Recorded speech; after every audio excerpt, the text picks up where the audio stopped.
আসসালামু আলাইকুম।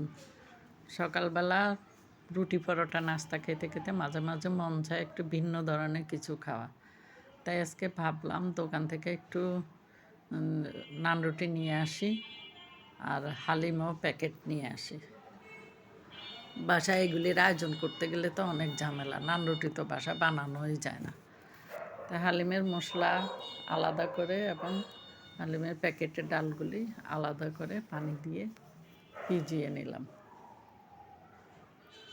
এই যে ভিজিয়ে কিছুক্ষণ প্রায় 10 মিনিট রেখে দিব। একটু নেড়ে চেড়ে ভালো করে নেড়ে চেড়ে মিশিয়ে নিব পানিতে নিলাম। তারপরে কড়াইতে একটু পেঁয়াজ কুচি দিয়ে হালকা একটু তেল দিয়ে পেঁয়াজগুলো একটু ভেজে নিয়ে ভাজবে। তেল বেশি দিব না, কারণ আমি গরুর মাংস দিব, গরুর মাংসতে তেল আছে। এই জন্য হালকা একটু তেলে পেঁয়াজ ভেজে নিলাম। তারপরে ডালগুলি ঢেলে দিলাম। ডালগুলি একটু কষানো হলে পরিমাণ মতো ফুটন্ত পানি দিয়ে দিব, যাতে ডুবে যায়, ডালগুলো ডুবে যায় এবং সিদ্ধ হইতে সাহায্য করে।